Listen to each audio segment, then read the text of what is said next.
முன்பு ஒரு காலத்துல கேரள மாநிலத்தில் செழித்து வளர்ந்த நாடுதான் இந்த பந்தல ராஜ்யம்.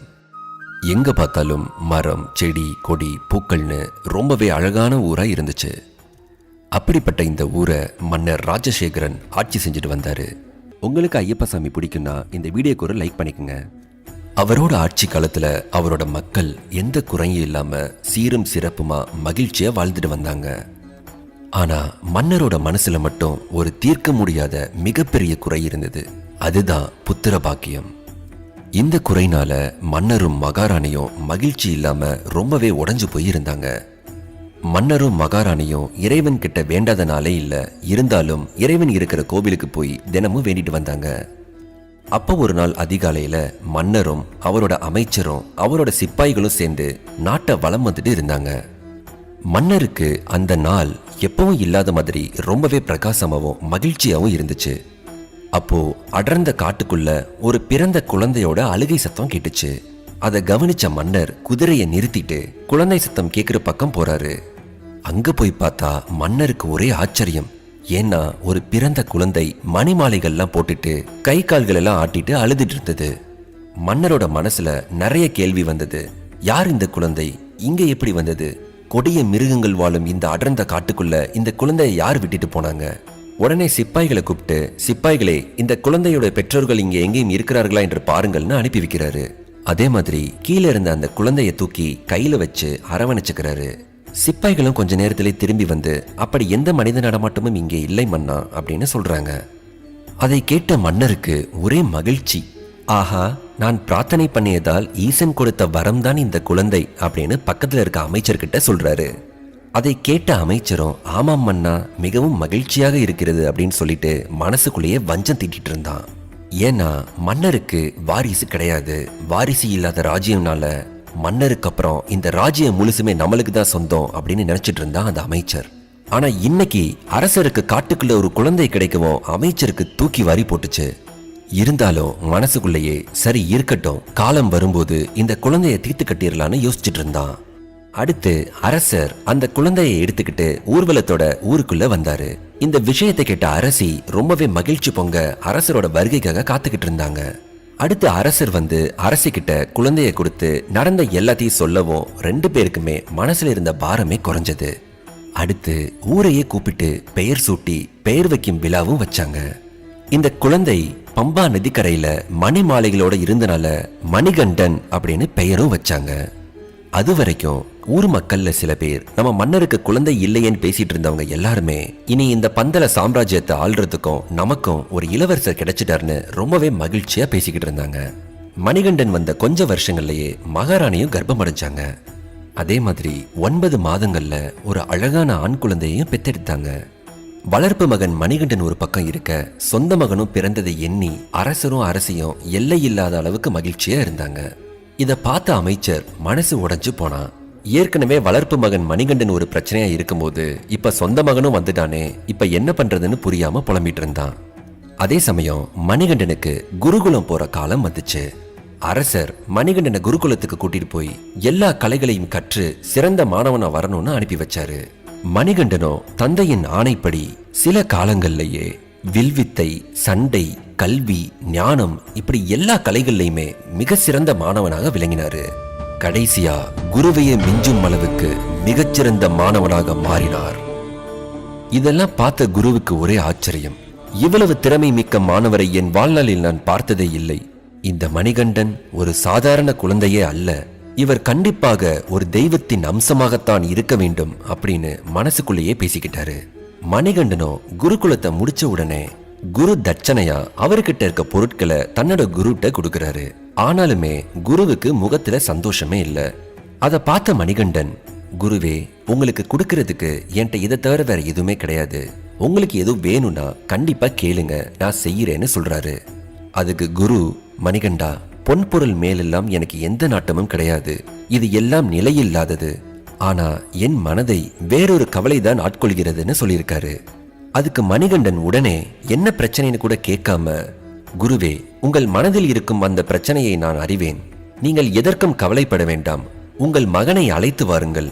அவருக்கு இருக்கும் அந்த வாய் பேச முடியாத பிரச்சனையை நான் குணமாக்குகிறேன் அப்படின்னு மணிகண்டன் சொல்றாரு. அதை கேட்ட குருவுக்கு ஒரே ஆச்சரியம். என்னடா, நாம் என்ன பிரச்சனை என்றே சொல்லவில்லையே, ஆனால் இந்த மணிகண்டன் எப்படி சொல்கிறார்? நாம் நினைத்தது சரிதான், இவர் சாதாரண குழந்தையே கிடையாது, தெய்வத்தின் வடிவமான தெய்வ குழந்தைதான் அப்படின்னு மனசுக்குள்ளேயே பேசிக்கிறாரு. அதே மாதிரி குருவும் அவரோட பையனை கூட்டிட்டு வந்து மணிகண்டன் முன்னாடி நிப்பாட்டுறாரு. உடனே மணிகண்டனோ அந்த பரமசிவனையும் விஷ்ணு பகவானையும் வேண்டிக்கிட்டு குருவோட மகன்கிட்ட சொல்றாரு, எங்கே நான் சொல்வதை திருப்பி சொல். ஓம் நம சிவாய, ஓம் நமோ நாராயணாய. நான் சொன்ன இந்த மந்திரத்தை திருப்பி சொல் அப்படின்னு சொல்றாரு. குருவோட மகனும் அப்படியே திருப்பி சொல்றான். அவனோட வாய் பேச முடியாத பிரச்சனை தீர்ந்தது. இத பார்த்த குருவும் அங்க இருந்த மாணவர்களும் ஆச்சரியத்தில் ஆழ்ந்து மெய்மறந்து நிக்கிறாங்க. உடனே குரு மணிகண்டனை அழைத்து தனியாக சென்று, ஐயனே, நீங்கள் சாதாரண பிள்ளையே அல்ல, நீங்கள் யார், எதற்காக இந்த விளையாட்டு, சகலமும் தெரிந்த நீங்கள் எதற்காக என்னிடம் பாடம் கற்க வர வேண்டும், தயவு செய்து கூறுங்கள் அப்படின்னு கேட்கிறாரு. குருவே, நீங்கள் கணித்தது சரிதான், நான் இந்த கலியுகத்தை காப்பாற்றவும் ஒரு கொடிய அரக்கையை அழிக்கவும் தான் அவதரித்துள்ளேன் அப்படின்னு சொல்லியிருக்காரு. என்னுடைய அவதார நோக்கம் முடிந்ததும் சபரிமலையில் தரிசிக்க வரும் அனைவருக்கும் உத்திர நட்சத்திரமாக நான் காட்சியளிப்பேன், இதுவே நான் உங்களுக்கு தரும் குருதட்சணை அப்படின்னு சொல்லுறாரு. குருகுலம் முடிச்சிட்டு மணிகண்டன் அரண்மனைக்கு திருப்பி வராரு. அரண்மனையில அரசரும் அரசியும் ரொம்பவே மகிழ்ச்சியோட அவரை வரவேற்கிறாங்க. அதே மாதிரி அரசியோட சொந்த மகன் ரொம்ப நாள் கழித்து தன்னோட அண்ணனை பார்த்த உடனே ஓடி வந்து கட்டி அணைச்சுக்கிறான். அண்ணா, எப்படி இருக்கிறாய் அப்படின்னு நலமும் விசாரிச்சான். அதே மாதிரி அரசியும், ஆஹா, என்னுடைய மகன் எவ்வளவு அழகு, அழகு மட்டும் இல்ல, அறிவிலும் சிறந்து விளங்கும் என்னோட மகனை பாருங்கன்னு கட்டி அணைச்சுக்கிறாங்க. விதியோட கண்பட்டு எவ்வளவு பாசமாயிருந்த தாயின் மனசும் மாறுச்சு. இதுக்கு காரணம் என்னன்னா, அரசியோட சொந்த மகன். மணிகண்டன் வந்த பின்னாடியும் அரசி தன்னோட சொந்த மகனை மட்டுமே கவனிச்சுட்டு இருந்தாங்க. அதை பார்த்த அமைச்சருக்கு ஒரே மகிழ்ச்சி. மணிகண்டனை பார்க்கும் போதெல்லாம் தான் அரியணை ஏறாவிட்டாலும் மணிகண்டன் ஏறவே கூடாதுன்னு வஞ்சம் தீட்டிட்டு இருந்தான். அதுக்காக நிறைய சதி திட்டமும் போட்டான். மணிகண்டனுக்கு கொடுக்கும் பால்ல விஷத்தையும் கலந்தான். அந்த விஷம் கலந்த பாலை குடிச்சதும் மணிகண்டன் மயக்கமாகிட்டாரு. உடனே அரசர் பல வைத்தியர்களை அழைத்து மணிகண்டனை சரி செய்யும்படி ஆணையிட்டார். ஆனாலும் எதுவுமே கை கொடுக்கல, மணிகண்டனை காப்பாற்ற முடியல. இந்த நிலையில சிவபெருமான் வைத்தியரோட வேடத்துல வந்து மணிகண்டனை காப்பாத்தினாரு. மணிகண்டன் உயிர் பிழைச்சதை நினைச்சு அமைச்சருக்கு தூக்கி வாரி போட்டுச்சு. எப்படி காப்பாற்றினார்கள், இது எப்படி சாத்தியம், இந்த மருந்திலிருந்து தப்பிக்க வாய்ப்பே இல்லையே அப்படின்னு புலம்பிட்டு இருந்தான்.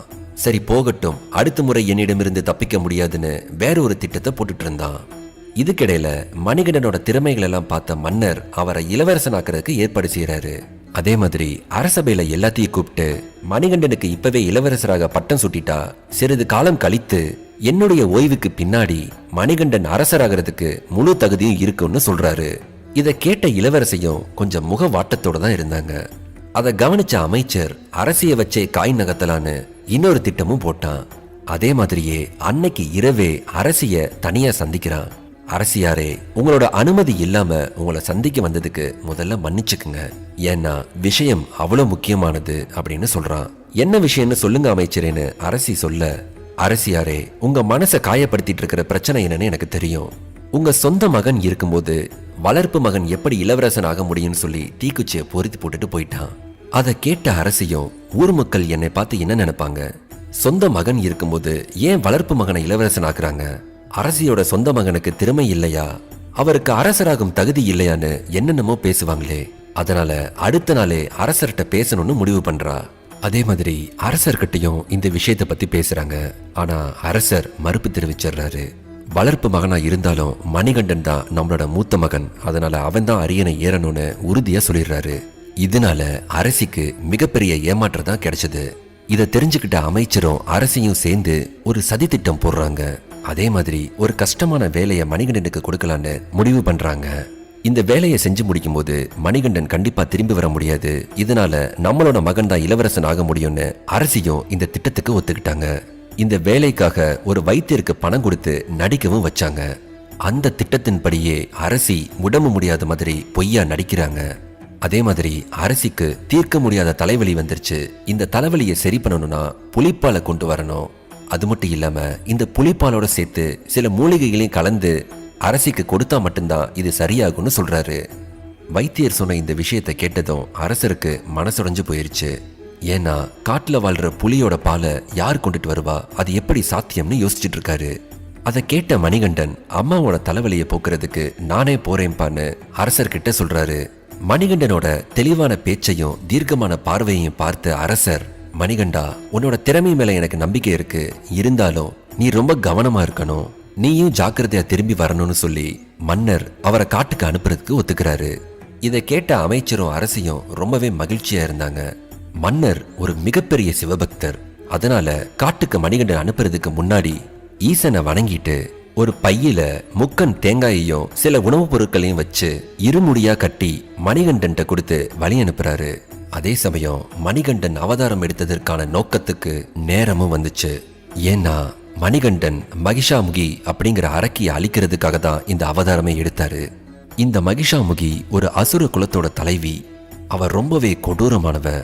பார்க்கவே பயமுறுத்துற மாதிரி கோரமான முகத்தை கொண்டிருப்பா. ஆனா அப்படிப்பட்ட அவளுக்கே ஒரு பயம் வந்துச்சு.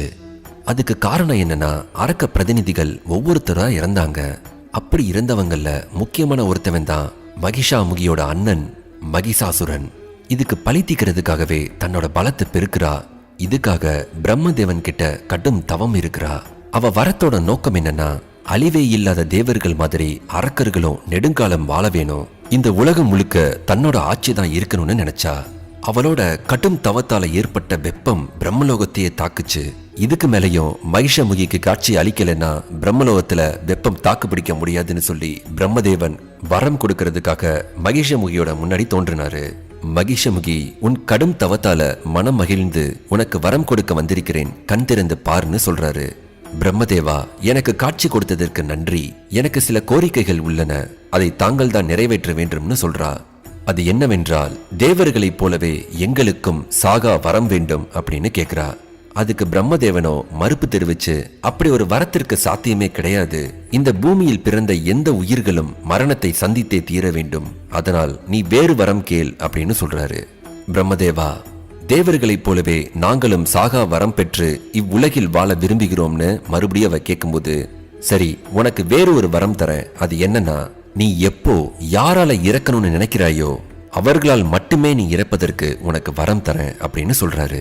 அதுக்கு மகிஷாமுகி ஒத்துக்கிட்டு, நீர், நிலம், காற்று, ஆகாயம், நெருப்பு, அதுபோல் எந்தவித நோயாலையும் எந்தவித ஆயுதங்கள்னாலையும் எனக்கு மரணம் ஏற்படக்கூடாது. சிவபெருமானின் அம்சமும் விஷ்ணுவின் அம்சமும் சேர்ந்த ஒரு பிறவியால தான் எனக்கு மரணம் ஏற்படணும்னு சொல்றா. அந்த பிறவியும் ஒரு பாலகனாக தான் இருக்க வேண்டும்னு வரம் கேட்கிறா. அவள் கேட்ட வரத்தை எந்த மறுப்புமின்றி பிரம்மதேவன் கொடுத்தாரு. வரம் கொடுத்ததுமே அவளோட ஆட்டம் ஆரம்பமாச்சு. தேவர்கள், ரிஷிகள், முனிவர்கள் இப்படி ஒவ்வொருத்தவங்களையுமே சித்திரவதை செய்யறா. இது ஒரு பக்கம் இருக்க, ஒரு சம்பவம் நடக்குது. ஒரு தடவை இந்திரன் ஐராவதத்துல வலம் வந்துட்டு இருக்கான். அந்த சமயம் துர்வாசக முனிவர் இந்திரனோட எதிரில் வந்து நிக்கிறாரு. தேவாதி தேவ விஷ்ணுவின் மனைவி மகாலட்சுமி ஆசையோடு கொடுத்த மலர் மாலையை உனக்கு பரிசாக அளிக்கிறேன், இதை ஏற்றுக்கொண்டு நீ வளம் பெறுக அப்படின்னு சொல்லி ஐராவதம் யானை கிட்ட கொடுக்கிறாரு. அந்த மாலையை யானை இந்திரனிடம் கொடுக்க, இந்திரன் அதை அலட்சியமாக யானை மீது தூக்கி எறிய, அதுவும் திமிரு பிடித்து அந்த மாலையை காலில் போட்டு மிதித்தது. இத பார்த்து கோபமடைஞ்ச முனிவர், என்ன காரியம் செய்தாய்? இனி நீயும் உன் தேவர்கள் கூட்டமும் மனிதர்களைப் போல முதுமையடைந்து பூமியில் அவதிப்படுவீர்கள்னு சாபம் விட்டுறாரு. உடனே சாபத்துக்கு உள்ளாகி இந்திரன் முதுமையடைகிறான். மகரிஷியே, என்ன மன்னிச்சிருங்க, நான் தெரியாம தப்பு பண்ணிட்டேன், உங்க சாபத்திலிருந்து விடுதலை கொடுங்கன்னு கெஞ்சுறான். அதுக்கு முனிவர், சரி போகட்டும், நீ பார்க்கடலில் இருக்கும் அமிர்தத்தை அறிந்தினால் மட்டுமே நீ பழைய நிலைமைக்கு திரும்புவாய் அப்படின்னு சொல்லிட்டாரு. இதுக்கிடையில மகிஷாமுகி தேவர்களோட சண்டை போட்டு தேவலோகத்தை கைப்பற்றிட்டா. இந்த சண்டையில இந்திரனும் தேவர்களும் ஓடி ஒளிஞ்சுக்கிட்டாங்க. அது மட்டும் இல்லாம சாபத்துக்கு ஆளான தேவர்கள் எல்லாமே முதுமை அடைஞ்சு மனம் நொந்து போய் கைலாயத்தில் இருக்கிற ஈசனை பார்க்க முடிவு செஞ்சாங்க. அதே மாதிரி ஈசனை பார்த்து, பரமேஸ்வரா, நாங்கள் பெற்ற சாபத்திலிருந்து விமோச்சனம் அடைய தாங்கள் தான் உதவி செய்ய வேண்டும், எங்களை காப்பாற்றுங்கள்னு கெஞ்சுறாங்க. அதுக்கு சிவபெருமான், வலிமை இழந்த உங்களால பார்க்கடலை தனியா கடைய முடியாது, நான் அசுரர்களையும் அனுப்பி வைக்கிறேன், அதை 2 பேருமே சேர்ந்து கடைஞ்சு வர்ற அமுதத்தை 2 பேருமே பங்கு போட்டுக்குங்கன்னு சொல்றாரு. இந்த திட்டத்துக்கு தேவர்களும் அசுரர்களும் ஒத்துக்கிறாங்க. அதே மாதிரி பார்க்கடலையும் கடைகிறாங்க. அமுதமும் வந்தது. ஆனா அந்த அமுதத்தை அரக்கர்கள் மட்டும் எடுத்துட்டு ஓடிடுறாங்க. இந்த அரக்கர்களோட பலவீனத்தை தெரிஞ்சுக்கிட்ட விஷ்ணு மோகினி அவதாரம் எடுத்து அரக்கர்களை தன்னோட அழகால மயக்கி அவங்க கிட்ட இருக்கிற அமிர்தத்தை வாங்கி தேவர்கள்ட்ட கொடுக்கறாரு. அந்த அமிர்தத்தை அருந்தி தேவர்கள் தங்களோட சாபத்திலிருந்து விடுதலை பெறாங்க. இந்த விஷ்ணு பகவானோட மோகினி வரவு ஒரு புதிய அவதாரத்தோட நோக்கம் தான் சிவபெருமான் மோகினியை நேர்ல சந்திக்கிறாரு. சிவபெருமானோட அம்சமும் விஷ்ணுவின் அம்சமும் ஒன்றா சேர்ந்து ஜோதி வடிவில கலந்து ஒரு அழகான ஆண் குழந்தை பிறக்குது. அந்த தெய்வீக குழந்தை தான் அரக்கியை அழிக்க வந்த மணிகண்டன். தேவர்களோட தந்திரத்தினால அரக்கர் குலத்துக்கு அமிர்தம் கிடைக்காம போனதை தெரிஞ்சுக்கிட்ட மகிஷாமுகி ரொம்பவே கோபம் அடைஞ்சா. அதனால முனிவர்களையும் ரிஷிகளையும் முன்னாடி விட ரொம்பவே கொடூரமா கொடுமைப்படுத்தினா. சிறிது காலம் போனதுக்கு அப்புறம் இந்த நிலையில தான் மணிகண்டன் புலிப்பால் தேடி காட்டுக்குள்ள வராரு. அவரோட வருகை சூரிய வெளிச்சம் போல பிரகாசமா தெரிஞ்சது. அவரோட வருகையை தெரிஞ்சுக்கிட்ட முனிவர்களும் ரிஷிகளும் அரக்கியால ஏற்பட்ட பிரச்சனைகளை சொல்லி மன்றாடுறாங்க. அதே சமயம் சிவபெருமானால அனுப்பப்பட்ட பூத கணங்களும் தேவர்களும் மணிகண்டனுக்கு பக்கபலமா ஒரு படையோட வர்றாங்க. மணிகண்டனோட வருகையை தெரிஞ்சுக்கிட்ட மகிஷாமுகி மணிகண்டனை எதிர்ப்பதற்காக பெரிய படைய உருவாக்குறா. மணிகண்டனும் தன்னோட அவதாரத்தோட நோக்கம் நிறைவேற போற கட்டம் இதுதான்னு தெரிஞ்சுக்கிட்டாரு. சிவபெருமானையும் விஷ்ணுவையும் வணங்கி யுத்தத்துக்கு தயாரானார் மணிகண்டன்.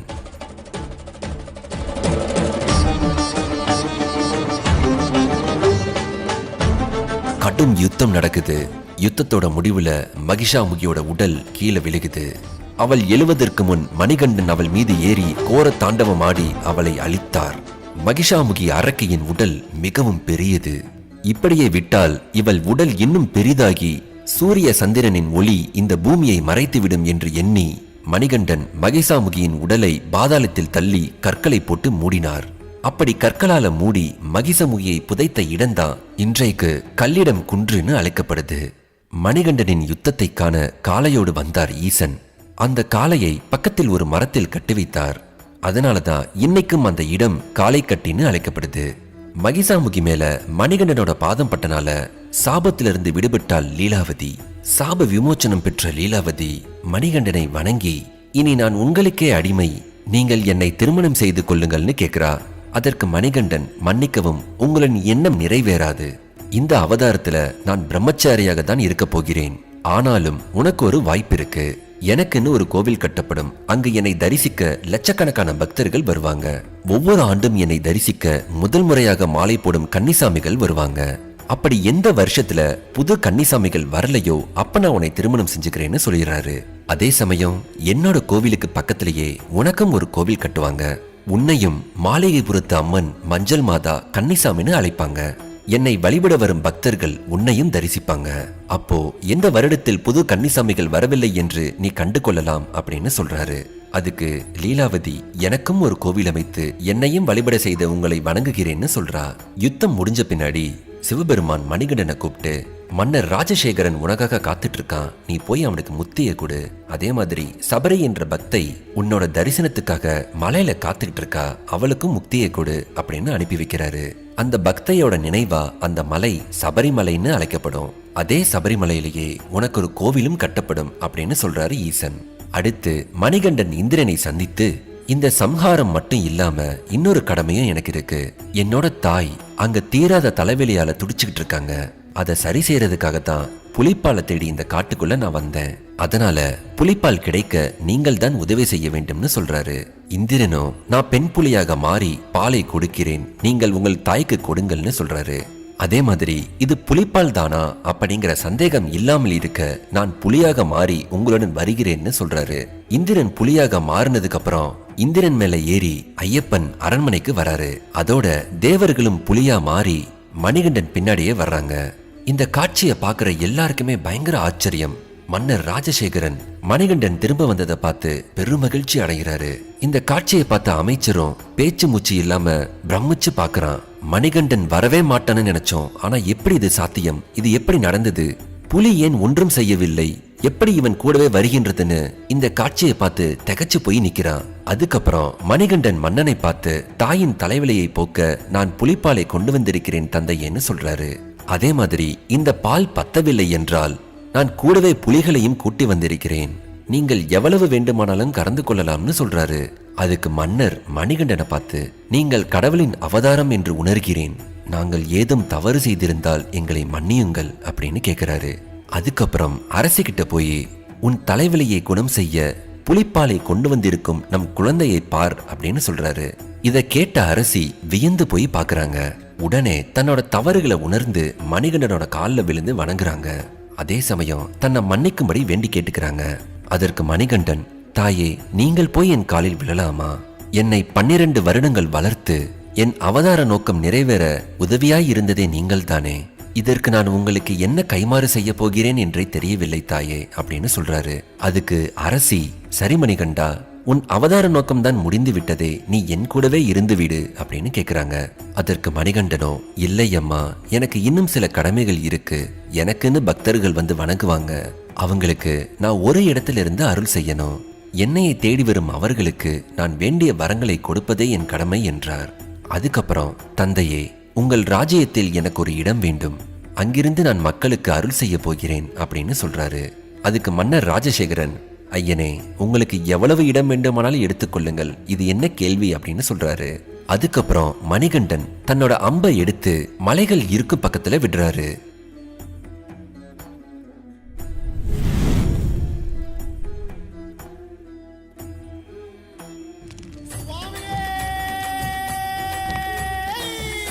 அந்த அம்பு சென்று விழுந்த இடம்தான் சபரிமலை.